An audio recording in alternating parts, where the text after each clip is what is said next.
somebody. And that he shows you cells. Now, what is each cell made of? Protoplasm. So whether you're rich, poor, black, white, male, female, we're all made of one substance. So practice cosmic love. So Upanishads are also saying Atma is one in all, whether you're rich, poor, black, white, male, female. So Swamiji correlates science with Vedanta, that is his speciality, and he doesn't know ABC of marketing. He spends his time in tapasya, 10 hours meditation. That's why we founded this foundation, because his teachings on science and Vedanta are very relevant and needed to be spread worldwide. He actually healed my life. I was finished. Doctors had ruined my life. I had no illness. They framed my father to make money. And he got me out of the mess, and with Om Japa he healed my life. I owe my life to him, so I decided to give it back to him. So this is the Guru lineage. This was his Guru Yogi Rama, who was mostly in silence for 20 years.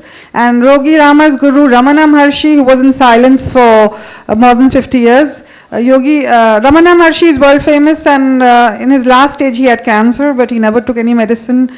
And these were some of the greatest yogis India has produced, not running after name, fame, money, power, and in their silence sadhana. This meditation technique that you learn today is called Pranava Nada Anusandhan.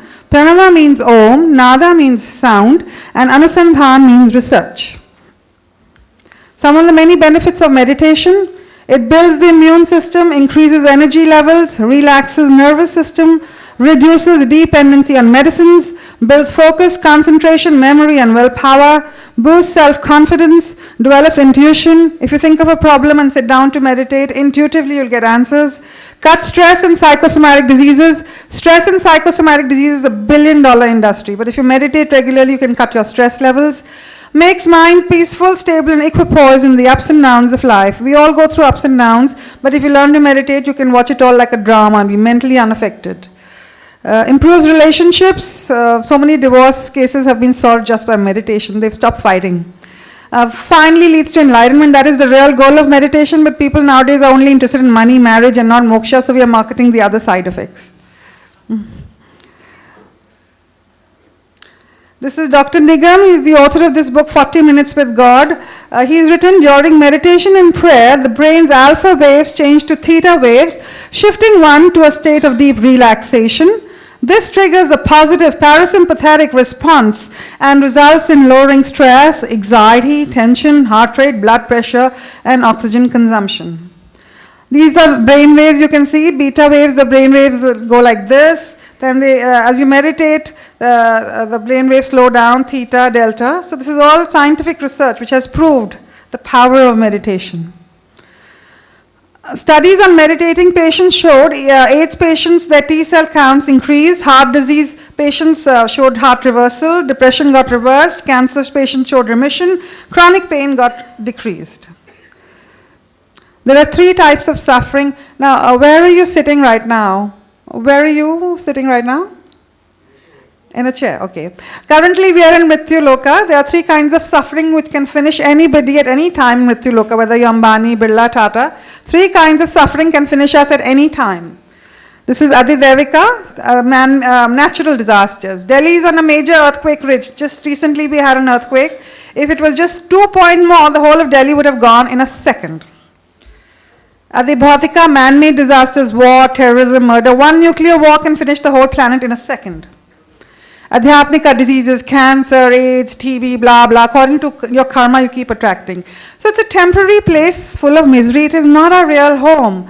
The Upanishads talk of Brahmalok and higher lokas, but just like if you want to go to America, you need a lot of money. To go to Brahmaloka, God is testing us here. The more simple and selfless we are, the more we earn our promotion and points to go to Brahmalok, where there's no old age, disease and death, eternal life, immortality. That's the vision of our Upanishads.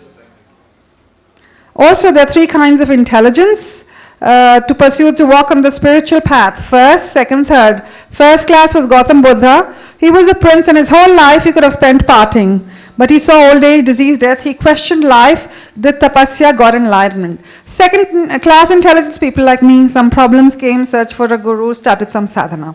Third class intelligence, problems come, suicide, frustration, depression. So how you use your time will determine your next birth.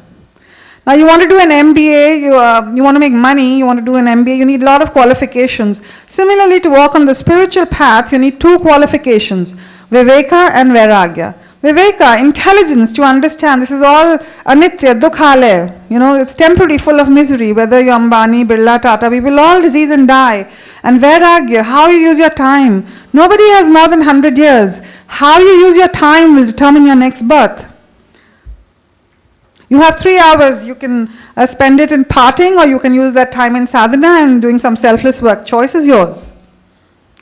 Law of karma. Everybody knows the law of karma. As you sow, so shall you reap. Then why are we one of the most corrupt countries on the planet today? Because this Maya Jal is so strong. So I recommend these 2 books. You must read Swami Shivananda's book, Karma and Diseases, which talks about what karma you have done in which life, and that's why you're attracting this disease now. And negative thought patterns that create diseases, you must read Louis Hay's book, Heal Your Body. What are the negative thought patterns which will attract which disease in your life? Past life regression therapy. There's a famous psychiatrist in New York, Dr. Brian Weiss, who's written this book, Many Lives, Many Masters. And he's done a lot of work on past life regression therapy. So, and how what you do in this life or your past life affects you now. There was a lady, she gave birth to 4 sons, but they would die in 10 days, and then she went into depression. Then her past life regression therapy was started, and sure enough, in her last life, she was a gynecologist, and for money, she did female feticide.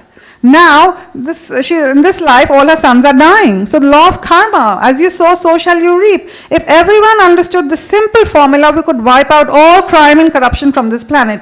But because this is not taught, in the name of secularism, nothing is taught.